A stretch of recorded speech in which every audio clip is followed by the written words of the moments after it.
বিসমিল্লাহির রহমানির রহিম। আল্লাহর পরিচয় দিয়ে বেদ বলে ইয়া দেবী সর্বভূতেষন্তে রূপে ওম নমস্তস্যৈ নমঃ নমোঃ ঈশ্বর সর্বস্ব জগতং ব্রহ্ম সর্বং খালিদং ধর্মবহং পাপমাদং জয়ং জগতং মায়ং আল্লাহ ইল্লাল্লাহ ওয়ানাদি স্বরূপাই অথর্বহিং পশু সিদ্ধনম জলচরণ ও নমঃ তারিমিন্দ্র তারিমিন্দ্র মহাশ্রীন্দ্রম ও নমো ব্রহ্মাণ্ড প্রভাসিত নমো কল্যাণ শান্তি যুগে যুগে নমো সর্বদা তো কল্যাণ বসুমতি গৌরী ঋষি মৃত্যু যারা মৃত্যু আগমনী নমো।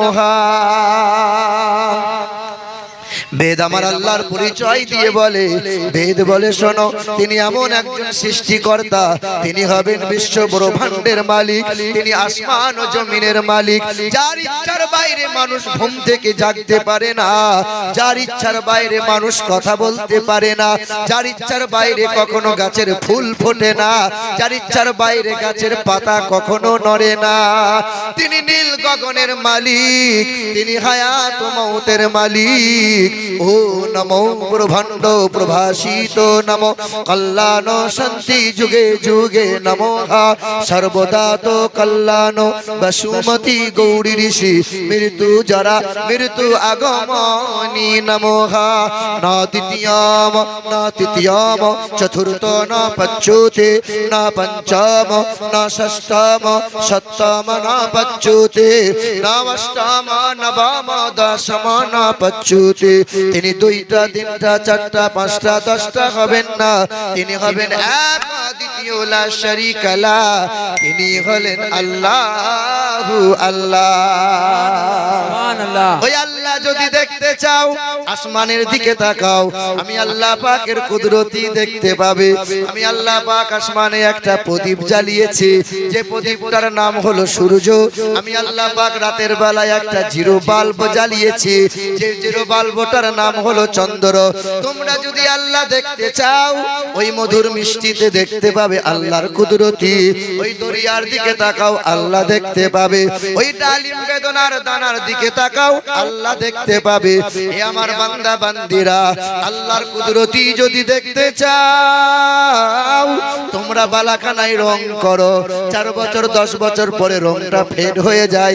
আমি আল্লাহ পাক ময়ূরের পালকে, আমি আল্লাহ পাক মুরগি মুরগার পালকে যে রং দিয়েছি কখনো ফেড হবে না। তোমরা পৃথিবীর জমিনে অনেক কারিগর দেখতে পেয়েছো, অনেক শিল্পী তোমরা দেখতে পাও, কিন্তু আমি আল্লাহ পাক এমন একটা কারিগর 2 ফোঁটা পানিতে এমন নকশা তৈরি করেছি যে নকশা কোনো মানুষ কোনো মানুষের সাথে মিল হবে না। কে দিল রে লতার গাছে এত বড় কদু,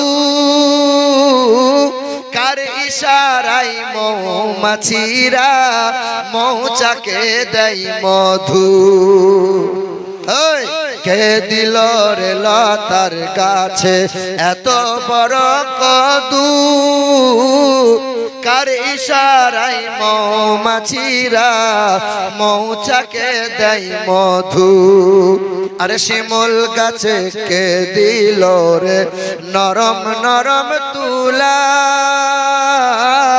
কার আদেশে চৈত্র মাসে জমিন মাঝে ধুলা। আরে ঝিনুক মাঝে কে দিল রে, আরে ঝিনুক মাঝে কে দিল রে মুক্তা মনির হার, আর আখের ভিতর কে দিল রে রস যে চমৎকার। আল্লাহ জিজ্ঞাসা করছে বান্দা তুমি জবাব দাও। আরে দুধ কেন এমন সাদা, মরিচ কেন ঝাল, আর আমগুলো সব পাকলে পরে হয় কেমন লাল। আচ্ছা মানুষ বলো দেখি রাত্রি কেন কালো আর সূর্যমণি কোথা হতে পেল এমন আলো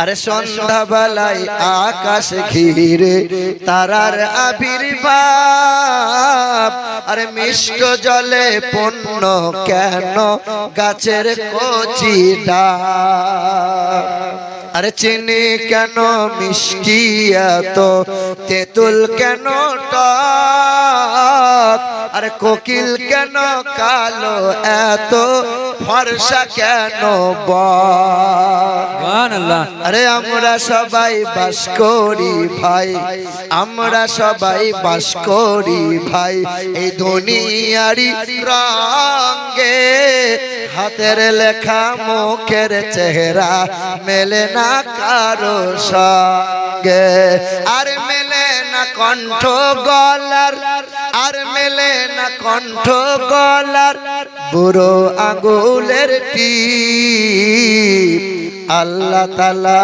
আছেন একজন প্রমাণ হলো ঠিক বলো লা ইলাহা ইল্লাল্লাহ আরো জোরে লা ইলাহা ইল্লাল্লাহ মোহাব্বতে লা ইলাহা ইল্লাল্লাহ বলো লা ইলাহা ইল্লাল্লাহু মুহাম্মাদুর রাসূলুল্লাহ দরুদ শরীফ পড়েন আল্লাহুম্মা সাল্লি আলা সাইয়্যিদিনা মাওলানা মুহাম্মদ ওয়া আলা আলি সাইয়্যিদিনা ওয়া আলা আলি সাইয়্যিদিনা মাওলানা মুহাম্মদ সাল্লাল্লাহু আলাইহি ওয়াসাল্লাম তারপরেই শতকোটি দরুদ আর সালাম আমার আপনার নবীর উপর যে নবীর মহব্বতে যে নবীর ভালোবাসায় আমি আপনি সকলে এই মজলিসে হাজির হয়েছে সেই নবী মুস্তাফা তিনি মক্কার মতি মদিনার জ্যোতি দুই কুলের সাথী আমার আপনার নবী নূর নবী দিন ও দুনিয়ার বাদশাহ জনাবে মুহাম্মদুর রাসূলুল্লাহ সাল্লাল্লাহু তাআলা আলাইহি ওয়াসাল্লাম আমার উপস্থিত স্টেজে বসে থাকা জ্ঞানী গুণী সম্মানীয়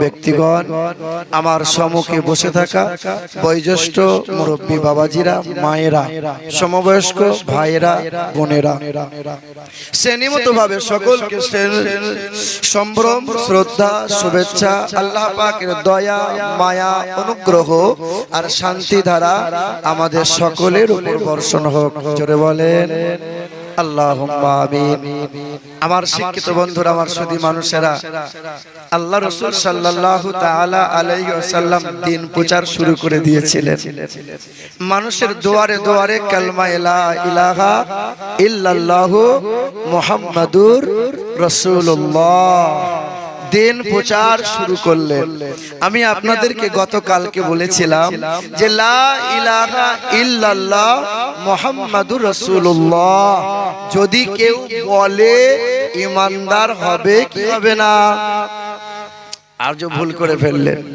বললে পরে ঈমানদার হওয়া যায় না ইকরার বিল লিসান তাসদীক বিল জিনান আল আ'মাল ওয়াল আরকান তোমাকে মুখে জাহির করা লাগবে বলা লাগবে অন্তরে বিশ্বাস করা লাগবে এবং আল্লাহ আল্লাহ রাসূলের আহকাম গুলো তোমাকে পালন করা লাগবে আমি বলেছিলাম না বর্তমান সময়ে একটা দল বেরিয়েছে যারা বলছে আমরা আহলে হাদিস লা মুজাবি তাদের বক্তব্য হলো শুধু আল্লাহ আল্লাহ করো নবী নবী করা লাগবে না এই আমার শিক্ষিত বন্ধুরা আজকে একটা গল্প আপনাদেরকে শোনাই একটা রাজা আর রানীর গল্প তবে ঈমানি গল্প রানী একদিন রাজাকে এসে বলছেন হুজুর রাজ দরবারের কথা ভাবতে ভাবতে রাজকন্যার কথা ভুলে গেলেন বলে কি বলছো তুমি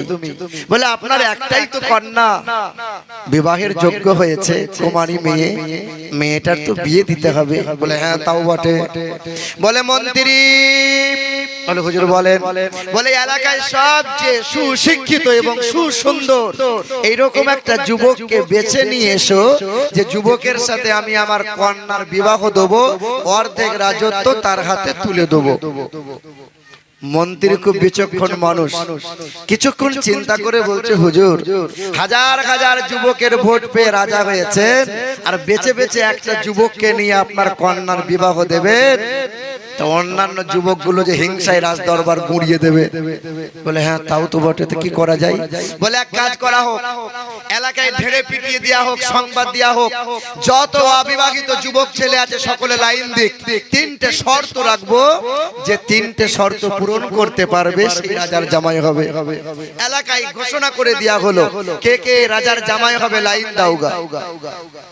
হাজার হাজার যুবক নামি দামি পোশাক পরে, বড় বড় মোবাইল পকেটে গুঁজে, দামি দামি পোশাক পরে সব লম্বা লাইনে দাঁড়িয়ে গেছে।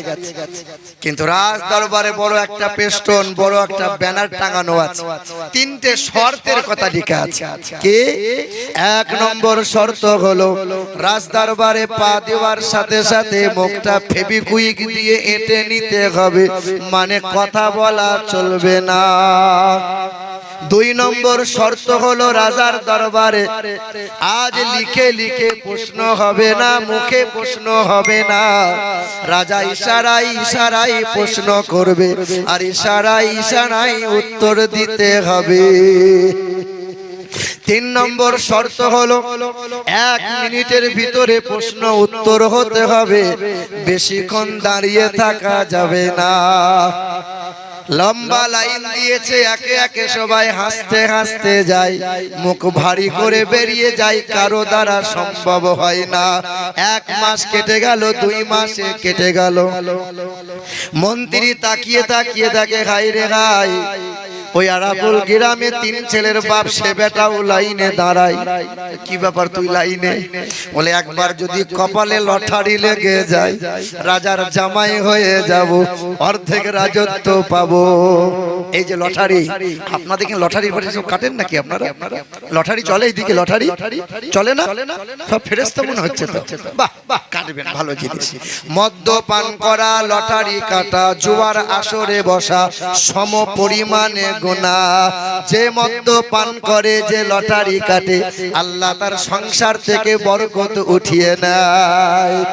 যে মদ্যপান করে, লটারি কাটে, আল্লাহ তার ঘর থেকে শান্তি উঠিয়ে নেয়।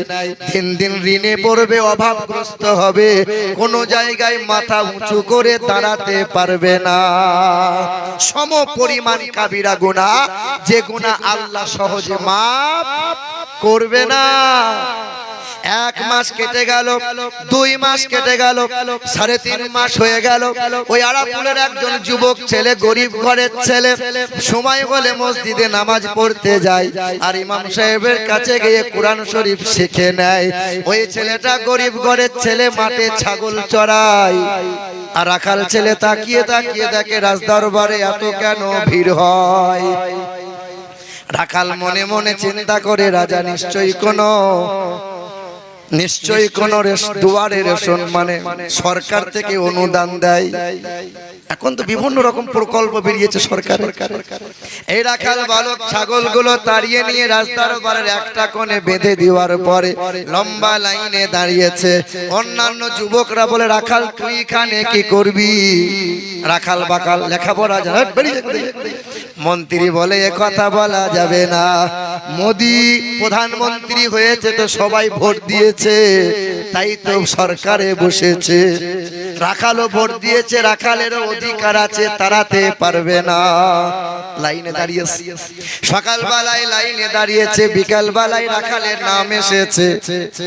মন্ত্রী বলছে, দেখ বাবা, গরিব ঘরের ছেলে, তুই যেন বেশি কিছু করবি না, পারলে উত্তর দিবি, না পারলে সরে যাবি, অসুবিধা হবে না।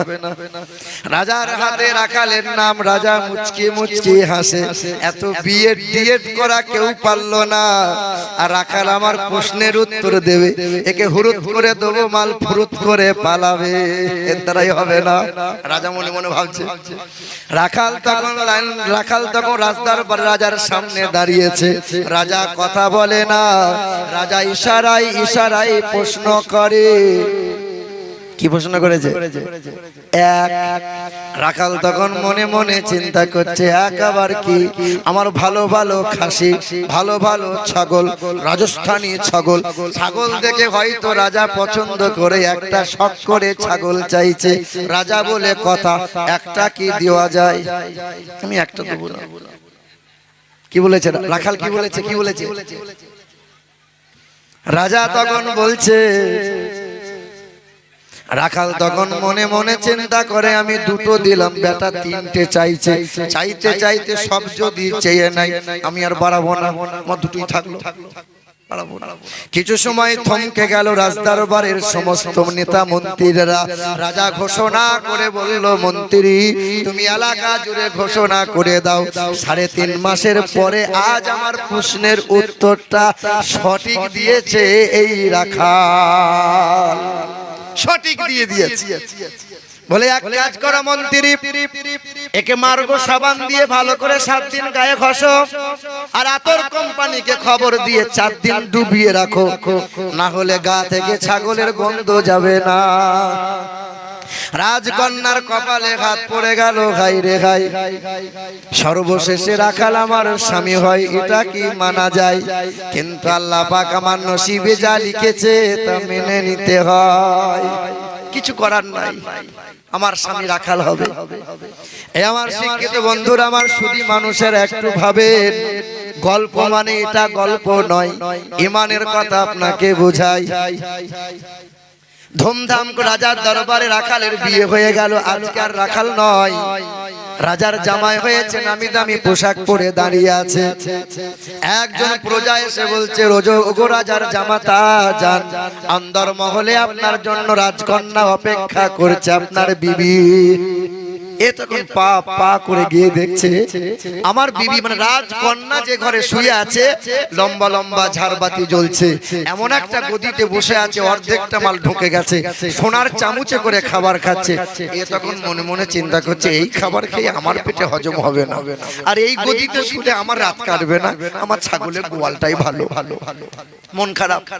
তখন রাজকন্যা বলে, ও গো আমার স্বামী, মনটা তোমার খারাপ কেন দেখি?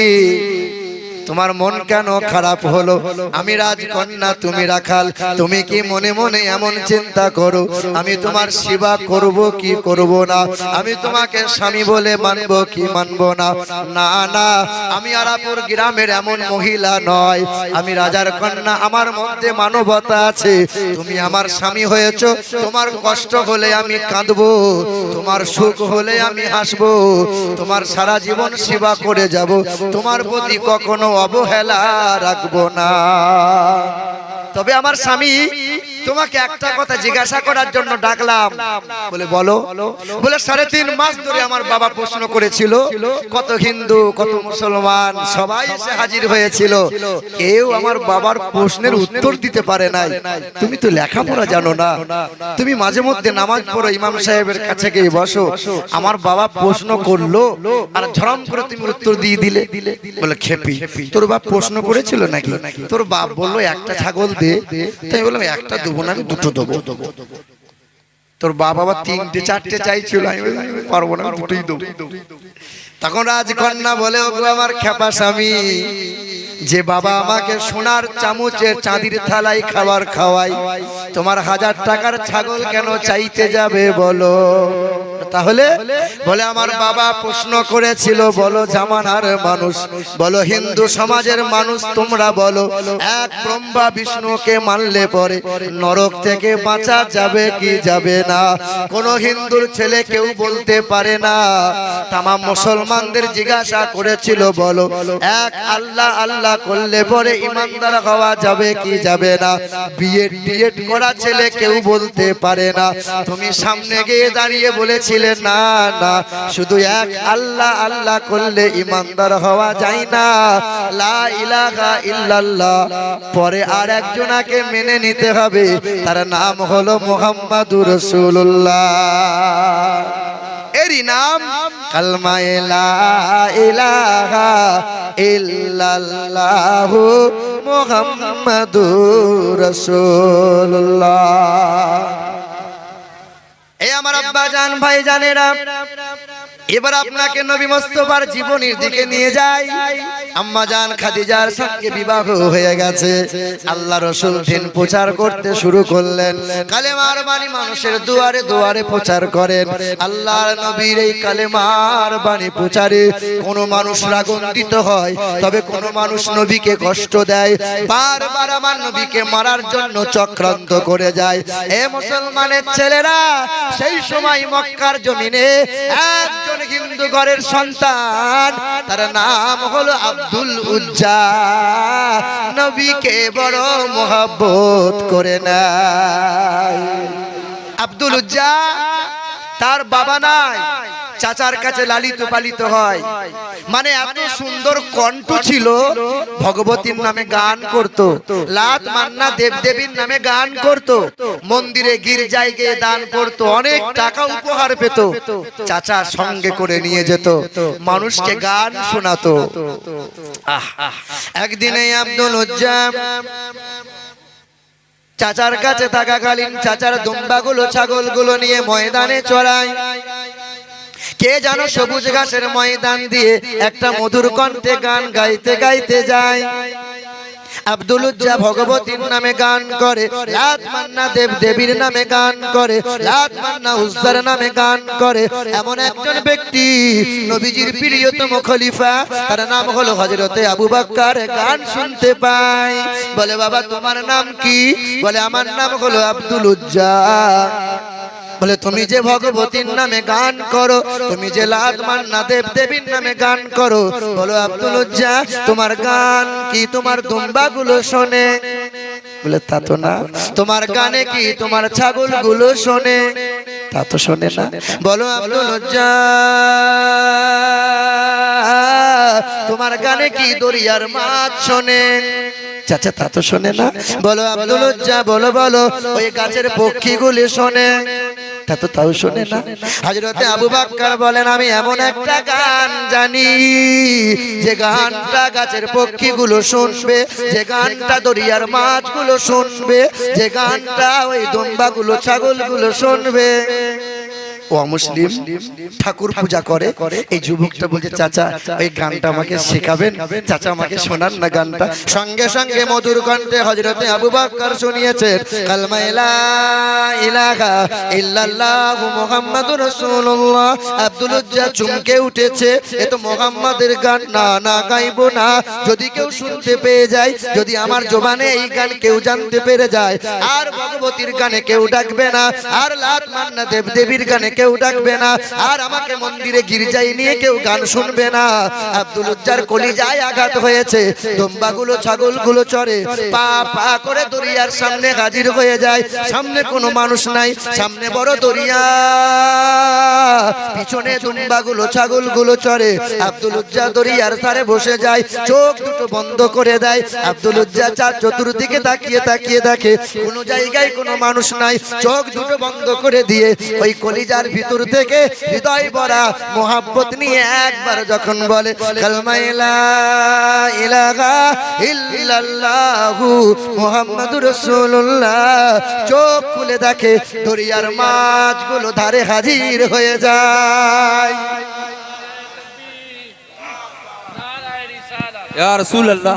মুসলমানের ছেলেরা পিছন দিকে তাকিয়ে দেখে আব্দুল উজ্জা দুম্বাগুলো ছাগলগুলো ঘাস খাওয়া বন্ধ করে দিয়ে সব কান খাড়া করে দাঁড়িয়ে গেছে। গাছের পক্ষীগুলি নিঝুম হয়ে গেছে। ওই দরিয়ার মাছগুলো ধারে সামনে হাজির হয়ে যায়। আব্দুল উজ্জার মনে মনে আর চিন্তা হয়, না না ভগবতীর গান তো ভালো লাগে না, লাত মান্না দেব দেবীর গান ভালো লাগে না, লাত মান্না উজ্জার গান ভালো লাগে না, আর ভগবতীর গান গাইব না। খেতে যাই কালমা পড়ে যায়, আপনার শুতে যাই কালমা পড়ে যায়, গোয়াল ঘরে খাবার দিতে যাই গুনগুন করে জুবান থেকে কলমা বাহির হয়। এমন একদিন হঠাৎ করে আব্দুল উজ্জা বলে, আব্দুল উজ্জার চাচা বলে, হে বাবা আব্দুল উজ্জা, আয় বাবা আয়, তোমার জুবান থেকে ভগবতীর গান তো কয়েকদিন হলো শোনা যায় নাই, বলো আব্দুল উজ্জা ভগবতীর গান শোনাও। আব্দুল উজ্জা নওজোয়ান যুবক, পরিষ্কার হৃদয়। সামনে চাচার সামনে গিয়ে বলে, চাচা আমি যে ভগবতীর গান করতাম, বলে চাচা আমার গান কি তোমার উটগুলো শুনতো, দুম্বাগুলো ছাগলগুলো শোনে? বলে না। বলে চাচা আমি এমন একটা গান জানি চাচা, যে গানটা আপনার দুম্বাগুলো ছাগলগুলো শুনবে চাচা, যে গানটা দরিয়ার মাছগুলো শোনে। কি গান শিখেছো? সঙ্গে সঙ্গে আব্দুল উজ্জা চিৎকার করে চাচার সামনে বলেছে, কালমা লা ইলাহা ইল্লাল্লাহু মুহাম্মাদুর রাসূলুল্লাহ। চাচা চমকে উঠেছে। ঠাকুর ঘরে মুহাম্মাদের গান, সারি সারি যেখানে পাথরের ঠাকুর মূর্তি বানানো আছে, এখানে মুহাম্মাদের গান গাইবে? না না, আমি তো ভগবতীর গান শুনতে চাই। বারবার চেষ্টা করে, ভগবতীর গান আর হৃদয়ে নাই, ভগবতীর গান জুবান থেকে বাহির নাহি হয়। বারবার যতবার লাল মান্না দেব দেবীর গান গাইতে চায়, ততবার নবীর মোহাব্বত উতলে উঠে যায়। কালমা লা ইলাহা ইল্লাল্লাহ।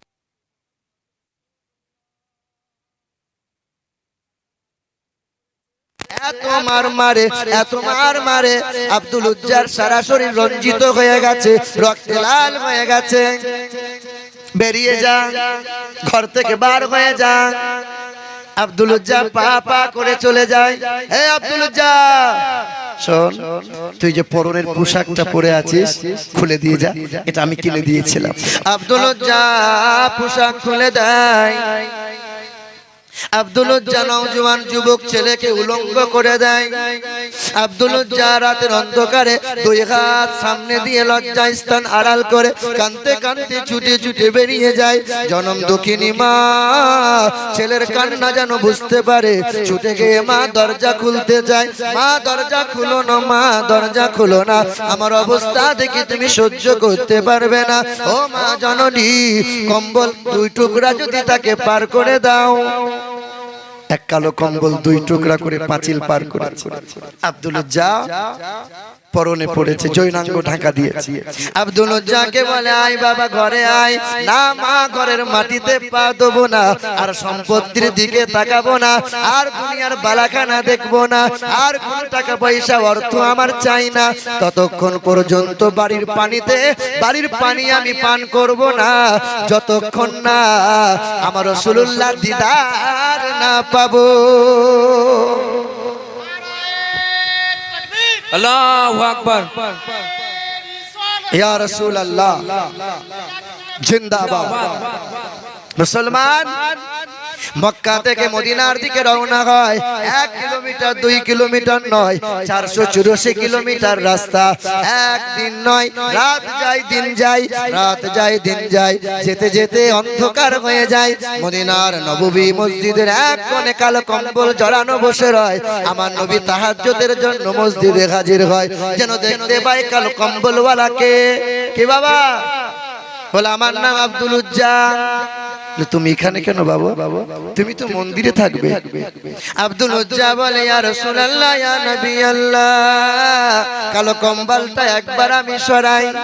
কালো কম্বলটা যেমন দেহ থেকে সরিয়েছে, আল্লাহর নবী দেখছেন সারা শরীরে ক্ষত বিক্ষত হয়ে আছে। আল্লাহ নবী জিজ্ঞাসা করছেন কি হয়েছে? বলে, ইয়া রাসূলুল্লাহ, ইয়া হাবিবাল্লাহ, আমার প্রতিটা রক্তের কোণায়, আমার প্রতিটা রক্তের বিন্দুতে, সর্ব জায়গাতে আমি দেখতে পাবেন ইয়া রাসূলুল্লাহ, শুধু নবী নবী নবী নবী শব্দ উচ্চারণ হয়।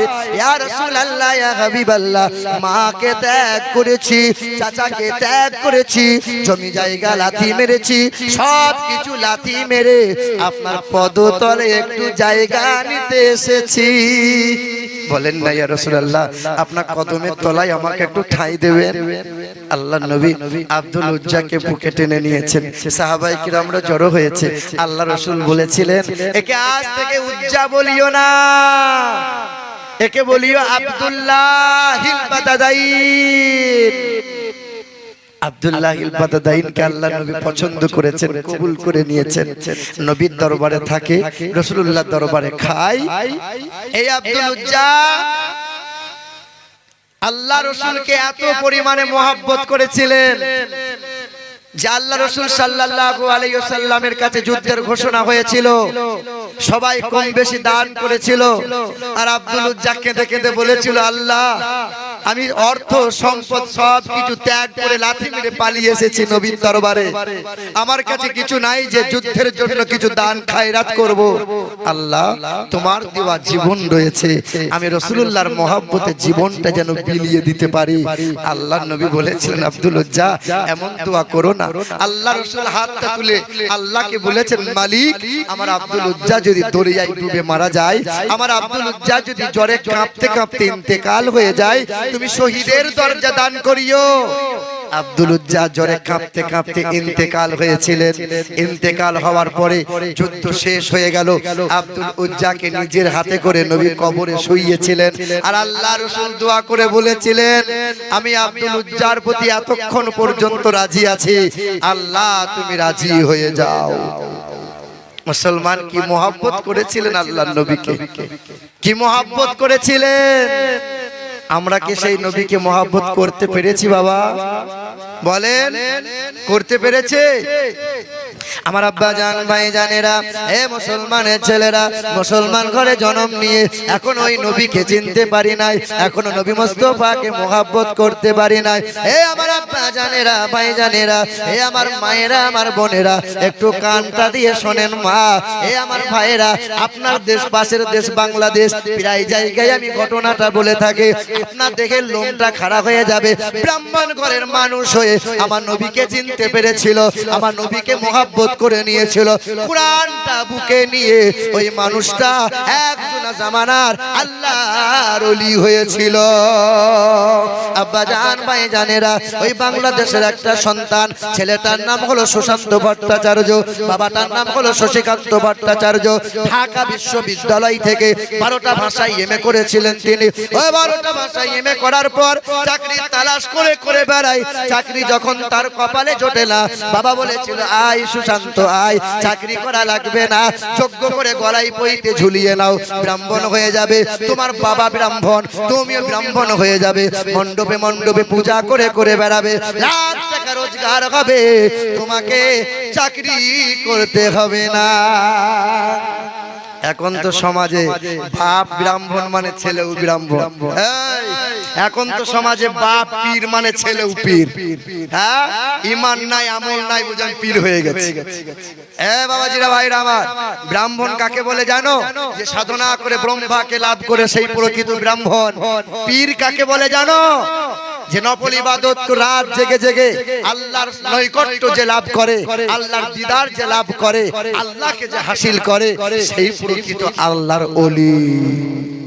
তবে শোনো মুসলমান, বর্তমান সময়ে আহলে হাদিস লামুজাবিরা যেভাবে উঠে পেরে লেগেছে, বর্তমানে মুমতাজুল ইসলাম বলে একটা বক্তা লামুজাবিদের বার হয়েছে, সে নাকি বলতেছে বেরেলি মানে শিরক বিদআতের আতুর ঘর, পীর মানে শুধু শিরক বিদআতই শেখানো হয়।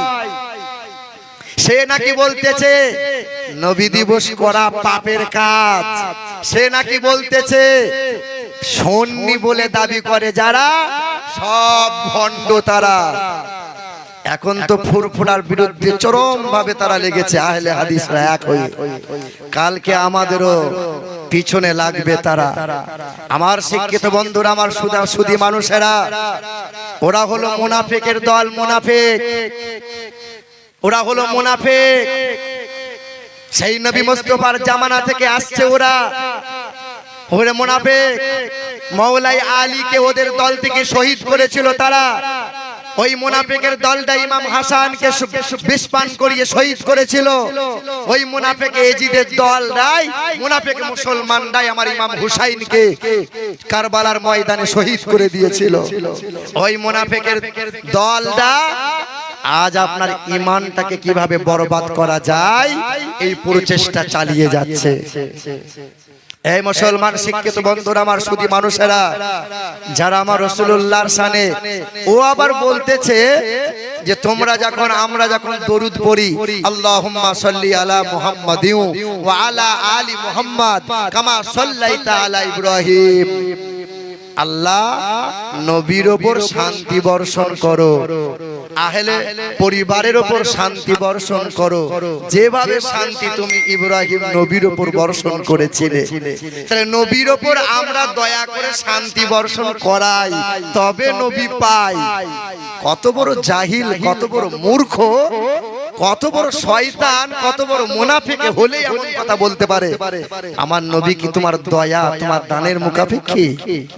হ্যাঁ, তুমি দেবে তবে নবী পাবে। তুমি চুনোপুটি, তুমি কোথাকার কে? পেশাব করার পরে এখন ভালো করে ইস্তেঞ্জা করতে জানো না? এই মুর্শিদাবাদে বিরাদার রাহুল বলে একটা লামুজাবিদের বেরিয়েছে। হ্যাঁ, ও আগে মোবাইলের দোকানে গান ডাউনলোড করতো, এসব মোবাইলে কি করতো, কাজ করতো। সে এখন আবার কি করতেছে, জলসা করছে, বক্তব্য দিচ্ছে। একদিন তার সামনে হলো সাক্ষাৎ, তো বললাম নবী দিবস করা যাবে না। হাদিস থেকে যখন দলিল দিলাম তখন বলছে জয়ীব, নবীকে নূর বলে মানতে হবে। বলে না, হাদিসটা জয়ীব। বুখারী বুখারী বুখারী করে, বলে বুখারী পড়তে জানো? আরবিতে পড়ো তো। বলছে বুখারী তো আমি আরবিতে পড়তে জানি না। অথচ এরা জালসা করে করে বেড়ায়, এরা আরবি পড়া জানে না।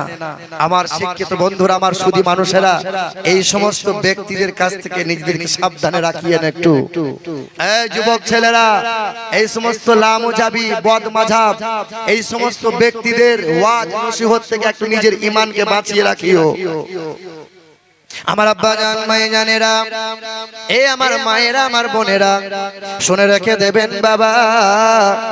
ওই শশীকান্ত ভট্টাচার্য যজ্ঞ করে গলায়, ছেলের গলায় পইতে ঝুলিয়ে দিল। ছেলে আমার ব্রাহ্মণ হয়ে গেল, মণ্ডপে মণ্ডপে পূজা করে, দুর্গা পূজা করে, রাত মান্না দেব দেবীর পূজা অর্চনা করে করে বেড়ায়। ওই শিক্ষিত ছেলেটা ডবল এমএ কমপ্লিট করেছে ঢাকা বিশ্ববিদ্যালয় থেকে। সন্ধ্যা যখন ঘনিয়ে আসে, সেই ছেলেটা বাইবেল পড়ে, রামায়ণ পড়ে, মহাভারত পড়ে। পড়তে পড়তে পড়তে পড়তে একদিন তার নজরে একটা মন্ত্র দেখতে পায়। ওই মন্ত্র লেখা আছে ভগবত পুরাণ 12 নম্বর ছন্দ 2 নম্বর অধ্যায় 21 এবং 19 নম্বর মন্ত্রে লেখা আছে। কি লেখা আছে?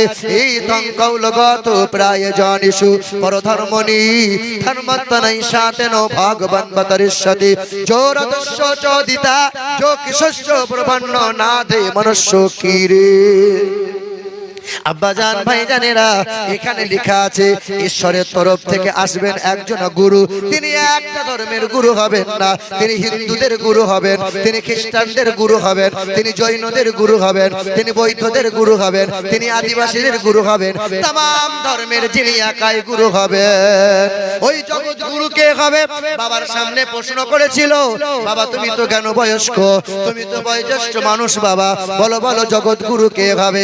বাবা বলেছিল কেউ কেউ শ্রী চৈতন্যের কথা বলে, কেউ কেউ রামকৃষ্ণের কথা বলে, কেউ কেউ রামচন্দ্রের কথা বলে, কেউ কেউ স্বামী বিবেকানন্দের কথা বলে, কেউ কেউ বালক ব্রহ্মচারীর কথা বলে, কেউ কেউ বুদ্ধদেবের কথা বলে, কেউ মহাবীরের কথা বলে। বলে বাবা কেউ কেউ বললে তো হবে না, একের অধিক তো হতে পারে না। একজন হবেন জগৎ গুরু, একের অধিক হবে না। বাবার সামনে আরজি করে বলেছিল, বাবা আমি বাইবেল পড়তে জানি, মহাভারত পড়তে জানি, রামায়ণ পড়তে জানি, তুমি যদি আমাকে অনুমতি দাও ইসলাম ধর্মের মহাগ্রন্থ আল কোরআন শরীফ শিখতে চাই। বাবা বলেছিল হাই রে হাই, ব্রাহ্মণ ঘরের ছেলে হয়ে গলায় পইতে ঝুলিয়ে নিয়ে তুমি কোরআন পড়বে, কেউ যদি জানতে পেরে যায়, কেউ যদি বুঝতে পেরে যায়, আর কেউ ডাকবে না, কেউ তোমাকে নিয়ে পূজা করবে না, কেউ তোমাকে মণ্ডপে আর চাইবে না। ছেলে বলেছিল বাবা অন্ধকার হবে, নিরিবিলি নির্জনে হবে, কাউকে জানতে দেবো না, নিরিবিলি নির্জনে ওই মৌলানার কাছে গিয়ে কোরআন শরীফ শিখে নেব। বাবার কাছে অনুমতি পাওয়ার পর রাত গভীর হয়ে গেল, ছেলেটা দৌড়ে দৌড়ে চলে গেল।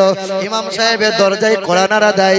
ইমাম সাহেব চোখ রগড়াতে আস্তে আস্তে করে দরজা খুলে দেয়। কি বাবার কে যায়? তো হিন্দু ঘরের ছেলে, কি চাস বাবা? তেল তাবিজ মাদুলি নিবি? বলে না। তাহলে বলে ইমাম সাহেব আমি আপনার কাছে কোরআন শরীফটা শিখবো বলে বাবার কাছে অনুমতি নিয়ে রাতের বেলায় আপনার সামনে হাজির হয়। এ কথা শোনা মাত্র ইমাম সাহেব বেহুশ হয়ে লটকে পড়ে যায়। বেহুশ। কিছু সময় পর চোখে পানি টানি দিয়ে ইমাম সাহেব যখন জ্ঞান ফিরেছে তো জিজ্ঞাসা করি, ইমাম সাহেব আপনি বেহুশ হলেন কেন? বলে আমার মনে বড় কষ্ট আফসোস হয়, ব্রাহ্মণ ঘরের ছেলে গলায় পইতে নিয়ে কোরআন শরীফ শেখার বড় আগ্রহ, আর আমার মুসলমানের ছেলেগুলো রাত দিন ফ্রি ফায়ার আর পাবজি আর ফেসবুক নিয়ে রাত কাটায়, একজনাও কোরআন শিখতে চায় না। মুসলমানের ছেলেরা কোরআন শিখবে না, সো এক একটা এরে গুরু তৈরি হবে, ছাগল হবে, ভেড়া হবে। তোমার ছেলেকে ভেড়া বললাম, তোমার ছেলেকে গরু বললাম, আল্লাহ বলেছে বলো, তাই আমি বললাম উলাইকা কাল আনাম। তোমার ছেলে তুমি চার পায়ে পশুর চাইতে খারাপ। একমাত্র কুকুর বিড়াল গরু ছাগল লজ্জা শরম করে না, যেখানে পায় সেখানে সমাজেও দাঁড়িয়ে দাঁড়িয়ে ছটছট করে পেশাব করে। তোমার ছেলে বিএড করেছে, ডিএড করেছে, এখনো কেমন করে পেশাব করতে হবে জানে না, কুকুরের মতো দাঁড়িয়ে দাঁড়িয়ে পেশাব করে। তোমার ছেলেটাকে মানুষ বলবো না কুকুর বলবো? বলো বলো এ বাবা বলো। গরু ছাগল যত ভালোই আপনি খাবার দেবেন খাবার খাবে, যত ভালো জায়গাতে দেবেন খাবার খাবে, কিছু খাবার ফেলবে, নষ্ট করবে। তোমার ছেলে মেয়েটা খাবার খায়, কিছু খাবার নষ্ট করে, কিছু খাবার ফেলে দেয়। তোমার ছেলেটাকে মানুষ বলবো না গরু ছাগল বলবো? একমাত্র গরু ছাগলই খাবার খায়, একই সাথে পায়খানা পেশাব করে। আমরা বোধহয় তা করি না। এ আবার এমন নেশাখোর ব্যক্তি, এ আবার সেহরি খাওয়ার পরে বিড়ি খেতে হয়, একে আবার ইফতার করার পরে বিড়িতে টান মারতে হয়, একে আবার সারাদিনে দু তারা বিড়ি না হলে দিন কাটে না। এ আবার ইমাম সাহেবকে খোঁচা মারে, ইমাম সাহেব দোয়া কবুল হয় না। দোয়া কবুল এমনি এমনি হবে? এমনি এমনি হবে? মাথায় টুপি, গালে দাড়ি আর মুখে, মাথায় টুপি, গালে দাড়ি আর মধ্যখানে ও টান মারছে। বিআই পাশে, বিআই মশাই মারেন, আর বিআই এর টান আবার কি, আবারে বিরাট টান। এ মাল আবার পায়খানা গেলে বিড়ি না খেলে পায়খানা হয় না। লেপের তলাতেও বিড়িতে টান মারতে হয়, মশারির তলাতেও বিড়ি। ঠিক বলছে না ভুল বলছে? আচ্ছা, এই মানুষটা যদি 14 বার কুনুকুচি করে মুখ ধোয়, আর মসজিদে ইমাম সাহেবের পাশে গিয়ে যদি নামাজ পড়াই, নামাজ পড়ে দাঁড়ায়, এর গা থেকে বিড়ির গন্ধ বার হবে কি হবে না? আল্লাহর নবী বলেছেন তিরমিজি শরীফে 2927 নম্বর হাদিসে আছে, তোমরা কাঁচা পেঁয়াজ কাঁচা রসুন খেয়ে মসজিদে যাইও না, ইবাদত তোমরা করিও না। কেন? মুখ দিয়ে দুর্গন্ধ বার হয়, আর বিড়ি খেলে বোধহয় সুগন্ধ বার হয় নাকি? ও 5 ওয়াক্ত নামাজ পড়ে, ও আবার দুর্গন্ধযুক্ত বিড়ি খায়। জানেন না আল্লাহর নবী 3টে খাবার কি অপছন্দ করতেন? 1, গরম খাবার নবী খেতেন না। 2, বাসি খাবার নবী পছন্দ করতেন না। 3, দুর্গন্ধযুক্ত খাবার নবী আমার পছন্দ করতেন না। 5 ওয়াক্ত নামাজ পড়েন যারা, একটু হাত তোলেন তো দেখি, ইনশাআল্লাহ হাত তোলেন। কে কে নামাজ পড়েন দেখি, কে কে নামাজ পড়েন? এই 5 জন 6 জন? এ বাবা ঠিক আছে, হাত নামান। ইনশাআল্লাহ যারা 5 ওয়াক্ত নামাজ পড়েন বলো ইনশাআল্লাহ আগামী কাল থেকে বিড়ি খাবো না। একজন ব্যক্তি হাতটা তুলে বলতে পারবেন যে হুজুর এতদিন খেয়েছিলাম, কাল থেকে খাবো না? দেখি কে আছে, একজন দেখি, কে আছে পারবে বলতে? বলছি যদি হাত তুলে দিই কালকে তো পেট ফুলে মরে যাবো।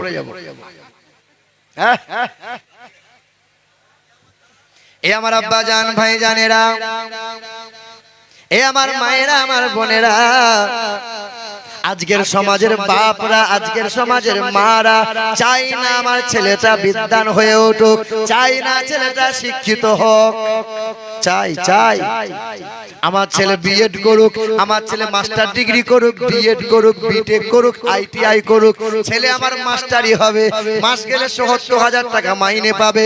চাচা আমার চায়ের দোকানে তেল দিয়ে মোচে মোড়া মারছে, চাচা কি ব্যাপার? আমার ছেলে ৭০,০০০ টাকা মাইনে পায়। 4 মাস পরে দেখি চাচা মোচ কেটে দিয়েছে। চাচা কি ব্যাপার? ছেলে আর খবর নাই, বউকে নিয়ে পড়ে আছে, ছেলের বাপ মায়ের খোঁজ রাখে না, বাপ মরে গেছে। ছেলে খবর পেয়ে ছুটে এসে রুমালটা বার করে 3 ভাঁজ করে মাথায় বেঁধেছে। তো বাপের সামনে দাঁড়িয়ে দাঁড়িয়ে কাঁদছে। ইমাম সাহেব বলছে, হ্যাঁ রে, শেষ গোসলটা বাপের দে। বলে কি করে দেবো, আমি তো নিজেই ফরজ গোসল জানি না। বলে ঝাঁটাটা নিয়ে বাপের কপালে 2 বার মার। যে বাপ তোকে এত শিক্ষা অর্জন করালো, জীবনে কোনোদিন তোকে অজু করা শিখালো না, দাম্পত্য জীবনের মধুর মিলনের পরে কেমন ফরজ গোসল করাতে হয় সেটা তোকে শিখালো না। আর কিছু কিছু বাপ আছে, এরা মনে মনে ভেবেছে যে আমার ছেলেকে শিক্ষিত করব, আর এমন ঘরে বিয়ে দেবো যে বিয়ের গলায় বাঁশ দিয়ে চুষে চুষে নেবো। আপনাদের এলাকার তো হাজী সাহেব আছে, খুব ভালো মানুষ। আমাদের এলাকার হাজী সাহেব যারা, আর এখন যারা বর্তমানে হজ করতে যাচ্ছে, তারা সব বেশিরভাগ সেলফি হাজী। কি হাজী বলো? সেলফি হাজী। ও কাবা শরীফের পাশে দাঁড়িয়ে সেলফি তুলছে, যে ফেসবুকে ছাড়ছে, কাল থেকে আমাকে হাজী বলবি। এ বাবা, হচ্ছে কি হচ্ছে না?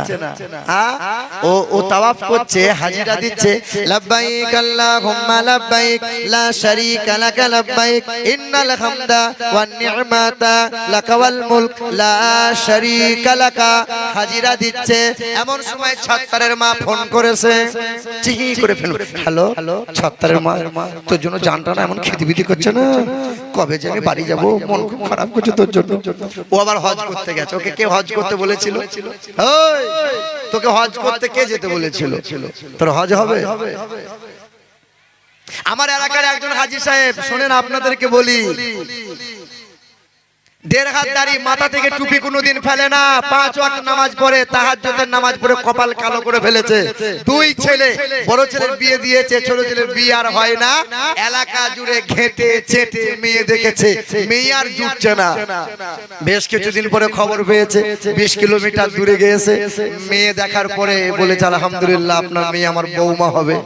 তো মেয়ের বাপ বলছে, আপনি ধনী মানুষ, হাজী সাহেব মানুষ, কিন্তু কেমন কি লাগবে এটা বললেন না।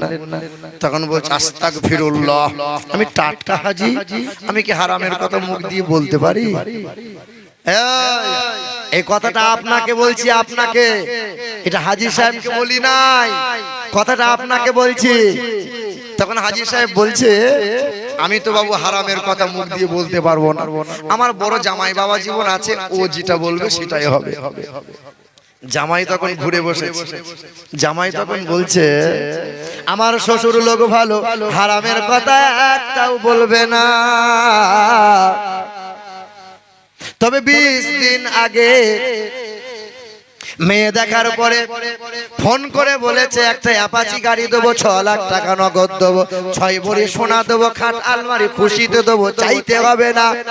আমার শ্বশুর লোক ভালো, হারামের কথা মুখ দিয়ে বলবে না। তবে ঘাড় নড়িয়ে বলেছে, এত কম মাল চলবে না। এত কমে কি হয়? চলবে না। হারামের কথা কিন্তু মুখ দিয়ে বলবে। এই রকম লোক আপনাদের আরাপুল গ্রামে নাই, আছে নাকি? আছে? বাহ বাহ। এবার শুনুন, আদেশ করিল আল্লাহ পবিত্র কোরআনে, আর বিবাহ করিও যত আদম সন্তানে। আরে কোরআনে আদেশ আল্লাহ যদি না করিত, আরে মানুষের বংশ সব ধ্বংস হয়ে যেত। কিন্তু হায়, এরপরে সুবহানাল্লাহ বলবেন, এরপরে দেখেন, কিন্তু হায় বর্তমানে হইতেছে এমন, কিন্তু হায় বর্তমানে হইতেছে এমন, বেটির বিয়েতে বেটার বাপ নিচ্ছে কত পণ। আরে কেউ বা নিচ্ছে সোনা দানা, কেউ বা টাকা করি, আরে কেউ বা নিচ্ছে সোনা দানা, কেউ বা টাকা করি, আরে কেউ বা নিচ্ছে জমি জায়গা, কেউ বা নিচ্ছে বাড়ি। আবারও কত বাপজি বলে, দেখি নিব না কপন, বেটা বেটি সাজিয়ে দিকে বিয়ায় আপন। আরে টাকার বেলায় সাধু সাজে, জমির বেলায় চোর। আরে টাকার বেলায় সাধু সাজে, জমির বেলায় চোর। আর বর্তমানে কিছু বেটার বাপ এমনি হারামখোর। আরে চোর লোকে চুরি করে অন্ধকার হলে, আরে চোর লোকে চুরি করে অন্ধকার হলে, আরে বেটার বাপ চুরি করে দিনেরই আলোতে। আমি কাল বলেছিলাম না যে ছাল ছাড়িয়ে নুন দিয়ে যাব, এই দেখে আরে আরে চোর লোকে চুরি করে অন্ধকার হলে, আরে বেটার বাপ চুরি করে দিনেরই আলোতে। হায় রে বেটার বাপ তুমি এমনি লোভী হলে, টাকার বদলে বেটা বিক্রিও করিলে। আরে মালদাহ বাজারে সোনে বিক্রি হয় পাঠা, কি বিক্রি হয় বলো বলো? আরে মালদাহ বাজারে সোনে বিক্রি হয় পাঠা, আরে পাঠার মতো বিক্রি করো তোমরা নিজের বেটা। আরে তোমার জন্য কত নারী বিষ পান করে, আরে কত নারী গলায় দড়ি দিয়ে ঝুলে মরে। এর জন্য কে বাদাই জানো ছেলের বাপ, আরে বেটির বাপের কাছে নিচ্ছ তুমি শত শত অভিশাপ।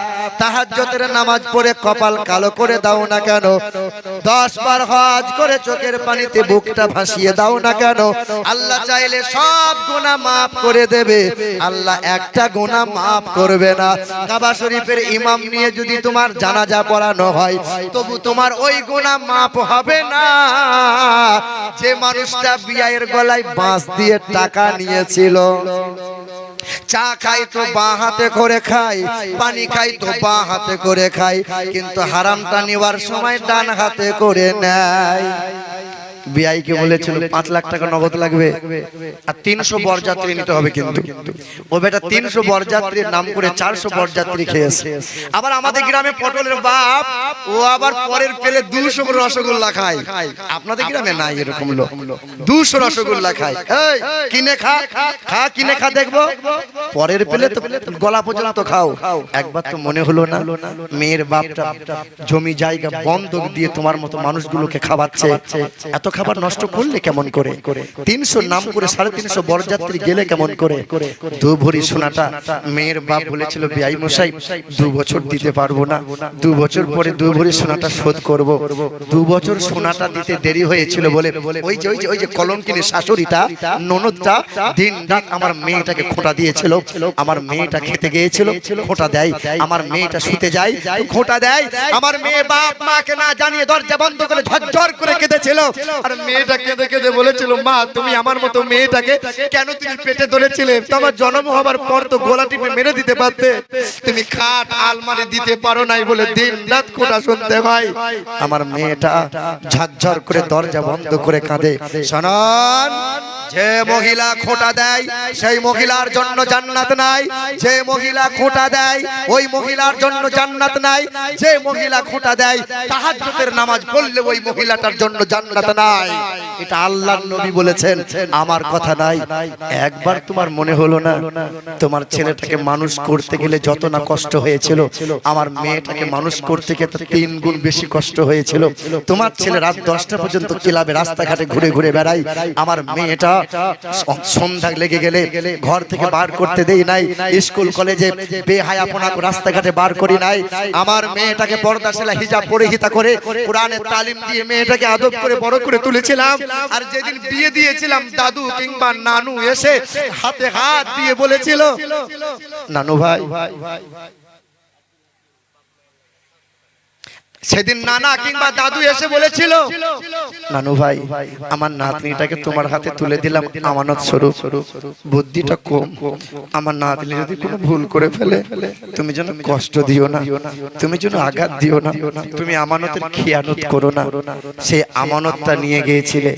দিন রাত ওই কাপুরুষটা নিজে বিবিকে গালমন্দ করে, দিন রাত ওই কাপুরুষটা বিবিকে অত্যাচার করে। শুনুন, আপনার পায়ে হাত রেখে বলে দিয়ে গেলাম, এই গুনাহ মাফ হবে না যে বিয়ের গলায় বাঁশ দিয়ে টাকার দাবি করে টাকা নিয়েছিল। এখানে অনেক বেটার বাপ বসে আছেন, হয়তো নামাজ ঠিক মতো পড়তে পারেন নাই, রোজা ঠিক মতো রাখতে পারেন নাই, তবে আগামীতে আজকের এই নবী দিবস উপলক্ষে জলসায় মালিকের দরবারে অঙ্গীকার করে বলেন যে ইনশাআল্লাহ আগামীতে ছেলের বিয়ে দেব, এই হারামটা খাবো না, যে হারামটা আল্লাহ বলছেন মাফ করব না। মাফ যদি তোমাকে নিতে হয়, টাকাটা নিয়েছো, টাকাটা পরিশোধ করে দিয়ে আসবে। টাকা যদি দিতে না পারো, বিয়ের হাতটা ধরে তোমাকে মাপ চাওয়া লাগবে। আমার শিক্ষিত বন্ধুরা, আমার সুধী মানুষেরা, এখানে অনেক ছেলের বাপ আছে, হাতটা তুলে বলতে পারবেন যে আগামীতে ছেলেদের বিয়ে দেবো, এক পয়সা দাবি করব না, আর অর্থের বিনিময়ে আমি আমার ছেলেটাকে বিক্রি করে দেবো না? পারবেন হাতটা তুলে বলতে ইনশাআল্লাহ যে আমি আছে, এক পয়সা নেবো না? কে আছেন, কে আছেন? হাত তুলে দেখান, দেখান হাতটা তুলে। ইনশাআল্লাহ একজনা। আর কেউ আছে? দুইজন। হাত নামাবেন না, হাত তুলেন, হাত তুলে থাকবেন। একজন, দুইজন, তিনজন, চারজন, পাঁচজন। আর কেউ নাই? আর কেউ আছে? ছয়জন। আর কেউ আছে? আর কেউ আছে? আর কেউ? ছয়জন, ছয়জন, ছয়জন। আর কেউ আছে? ইনশাআল্লাহ সব মেয়ের বাপ নাকি? বেটার বাপ আর কেউ নাই? হ্যাঁ, জয় বাবা। শোনেন, আপনাকে হাত তুলতেই হবে তার কোনো মানে নয়। আপনি মনে মনে আজকে ওয়াদা করে নেন যে এই অপরাধটা আপনি করবেন না। বলো ইনশাআল্লাহ, বলো ইনশাআল্লাহ। সকলে হাতটা তুলে বলেন নারায়ে তাকবীর। কে কে হাত তুললো না? বড় চালাক মানুষ তো আপনি, এত বড় চালাক। আল্লাহ পাক রব্বুল আলামিন বলেন আল ইয়াউমা নাকতিমু আলা আফওয়াহিহিম ওয়া তুকাল্লিমুনা আইদিহিম। হাত সেই দিন কথা বলবে, মুখটা বন্ধ করে দেয়া হবে। আজকের দিনে যে হাতটা তুলে নারা লাগাবে, হাসরের ময়দানে মুসিবতের দিনে তার বেড়া পার হয়ে যাবে। আরেকবার সুযোগ দেই, সকলে বলেন নারায়ে তাকবীর, নারায়ে রিসালাহ, মাসলাকে আলা হযরত উলামায়ে আহলে সুন্নাহ, জশ্নে ঈদ মিলাদুন নবী, আরাফুল জলসা কমিটি। নারায়ে তাকবীর, নারায়ে রিসালাহ। দরুদ শরীফ পড়ে আল্লাহুম্মা সাল্লি আলা সাইয়্যিদিনা মাওলানা মুহাম্মদ ওয়া আলা আলি সাইয়্যিদিনা ওয়া আলা আলি সাইয়্যিদিনা মাওলানা মুহাম্মদ। কিপা জানি থেকে ইসমাত আলী 500 টাকা দিয়েছেন, আর একজন ভাই 700 টাকা দিয়ে গেলেন। কি নাম? আল্লাহ পাক দানকে কবুল করুক, আল্লাহ হায়াতে দারাজ করুক। সুবহানাল্লাহ। এ মুসলমানের ছেলেরা, এই দেখেন মাশাআল্লাহ 500 টাকা দিয়েছেন। বসেন, আপনারা বসেন। আমি যখন চাইবো আপনারা তখন মোটা মোটা করে দেবেন। এই দেখেন, বলেন তো ইনশাআল্লাহ। আপনি 2000 টাকা দেবেন, এটা মানা যায়? আপনার চেহারা যেমন নোরানি, আপনার ছেলের জন্য, পরিবারের জন্য খাস করে দোয়া করব। পাক পাঞ্জাতনের নামে একটা হাত দেন ইনশাআল্লাহ। বলেন, বলেন ইনশাআল্লাহ, ইনশাআল্লাহ। মোহাম্মদ সেকেন্দার, নারায়ে তাকবীর, নারায়ে তাকবীর, নারায়ে রিসালাত। স্ত্রীর নামে দিয়েছে 5,000 টাকা। আল্লাহ দানকে কবুল করুন, তার স্ত্রীকে আল্লাহ কবুল করে নাও, তার সংসারকে সোনার সংসার বানিয়ে দাও। জোরে বলুন না আল্লাহুম্মা আমিন। আমার আব্বা জান, ভাই জানেরা, এ আমার মায়েরা, বোনেরা, আপনাদেরকে কোন কথা শোনাচ্ছিলাম? ওই বাংলাদেশের ছেলেটার কথা বলছিলাম। ওই বাংলাদেশের ছেলেটার নাম হলো সুশান্ত। ইমাম সাহেবের সামনে দাঁড়িয়ে গেল। ইমাম সাহেব আমাকে কোরআন পড়া শিখিয়ে দেন। ইমাম সাহেব বলে অসুবিধা নাই, হিন্দু হও কোরআন পড়তে পারো, খ্রিস্টান হও কোরআন পড়তে পারো, আদিবাসী হও কোরআন পড়তে পারো, তবে শর্ত হলো পাক ও পবিত্র হওয়া চাই। গোসল করা শিখিয়ে দিল, অজু বানানো শিখিয়ে দিল। হিন্দু ঘরের ছেলেটা রাত হয়, অজু বানিয়ে নেয়, গোসল করে নেয়। এই ছেলেটা ইমাম সাহেবের কাছে হাজির হয়, আলিফ বে তে শুরু করে দেয়। 1 মাস কেটে গেল, 2 মাস কেটে গেল, কয়েক মাসের মধ্যে শিক্ষিত ছেলে কোরআন শরীফটা পড়ে নিল। হে মুসলমানের ছেলেরা, কোরআন শরীফে সে জানতে চায় জগৎ গুরুর পরিচয়। ওই ছেলেটা কি করলো? উর্দু পড়া জানে না। ওই ছেলেটা কি করলো? ফার্সি পড়া জানে না। ওই ছেলেটা তো মাদ্রাসায় পড়ে নাই। ওই ছেলেটা কি করলো? একটা বাংলায় অনুবাদ নিয়ে কিনলো। এই অনুবাদটার নাম হলো কানজুল ঈমান। কি নাম? কি নাম? কানজুল ঈমান। ঈমান যদি তাজা রাখতে চাও, ঈমানকে যদি মজবুত রাখতে চাও, কানজুল ঈমান পড়ে নাও। কি পড়বে কি পড়বে কানজুল ঈমান। এ মুসলমানের ছেলেরা আমি আপনাদের জানিয়ে দিয়ে যাই, ওই ব্রাহ্মণ ঘরের ছেলেটা কোরআন পড়া শিখে নেবার পরে ঠাকুর ঘরে বসে বসে সামনে কোরআন দেখে, তাফসীর গুলো দেখে, শানে নুজুল গুলো দেখে, বাংলার অনুবাদ গুলো পড়ে, ডান দিকে তার বেদ বাইবেল রামায়ণ মহাভারত রাখে। ওই ছেলেটা কি করলো, একদিকে বাইবেল রাখে, অপর দিকে বেদ পুরাণ রাখে, সামনে কোরআন রেখে দেয়, ঠাকুর ঘরে বসে বসে সূরা রহমান পড়ে যায়, সূরা ওয়াকিয়া পড়ে যায়। বাবা যেন শুনতে পায়, কান লাগিয়ে দরজার কাছে কান লাগিয়ে শুনে যায়, কে যেন ঠাকুর ঘরে বসে বসে কোরআন শোনা যায়। এ বাবা সুশান্ত, তুমি নাকি কোরআন পড়ো? হ্যাঁ বাবা, হ্যাঁ, আমি ঠাকুর ঘরে বসে বসে মধুর কণ্ঠে কোরআন তেলাওয়াত করে যাই। বলে আরে ব্রাহ্মণ ঘরের ছেলে হয়ে ঠাকুর ঘরে বসে বসে কোরআন পড়ছিস? হ্যাঁ কেন? এ আমার আব্বা জান, ভাই জানেরা, এ আমার মায়েরা, আমার বোনেরা, শুনে রেখে দেবেন মা বাপরা। ওই ব্রাহ্মণ ঘরের ছেলেটা বলেছিল, ও বাবা আমি বাইবেল পড়তে জানি, একবার 10 বার পড়ি আর পড়তে ভালো লাগে না। আমি বেদ পড়তে জানি, একবার 10 বার পড়ি আর পড়তে ভালো লাগে না। ও বাবা বিদ্রোহী কবি কাজী নজরুলের কবিতা পাঠ করি, একবার 2 বার 5 বার পড়ি আর পড়তে ভালো লাগে না। বিশ্বকবি রবি ঠাকুরের কবিতা পড়ি, একবার 2 বার 5 বার পড়ি আর পড়তে ভালো লাগে না। জসীমউদ্দিনের নকশি কাতা পড়ি, একবার 5 বার পড়ি আর পড়তে ভালো লাগে না। প্রেমিকা প্রেমিককে চিঠি দেয়, লুকিয়ে লুকিয়ে চিঠি পড়ে, একবার 10 বার পড়ে, পুরাতন হয়ে যায় আর পড়তে ভালো লাগে না। বাবা আমি এমন একটা গ্রন্থ শিখে নিয়েছি যার নাম হলো কোরআন শরীফ। বারবার পড়ি, শতবার পড়ি, যতবার পড়ি ততবার মধুর লাগে। কোরআনের মতো কিতাব দুটো নাই। আর একটু জোরে হলো না? আর একটু জোরে বলতে পারলেন না? পেছনের মানুষগুলো কেন বলেন না? জোরে বলুন না সুবহানাল্লাহ। হ্যাঁ মুসলমানের ছেলেরা, গোটা বিশ্বের মাটিতে মুসলমানদের শত্রু। আমার দেশে খ্রিস্টান বাস করবে অসুবিধা নাই, বৈধরা বাস করবে অসুবিধা নাই, কিন্তু মুসলমান বাস করতে পারবে না। পাঞ্জাবিরা টুপি পাগড়ি বাঁধে, পাঞ্জাবি পরে, গালে দাড়ি রাখে, অসুবিধা নাই, কিন্তু তোমরা গালে দাড়ি রাখলে পরে, মাথায় টুপি দিলে পরে এক শ্রেণীর বড় জ্বলন হয়। ঠিক না ভুল? ওই বাবা সামনে জিজ্ঞাসা করেছিল, সুশান্ত কি চাইছো বলো? বলে বাবা আমি কালমা লা ইলাহা ইল্লাল্লাহ মুহাম্মাদুর রাসূলুল্লাহ কালেমা পড়ে ঈমানের ছায়াতলে থাকতে চাই। বলে হায় রে হায়, যখন মুসলমান লাঞ্ছিত, মুসলমান পদদলিত, মার খাচ্ছে কারা? মুসলমান। মরছে কারা? মুসলমান।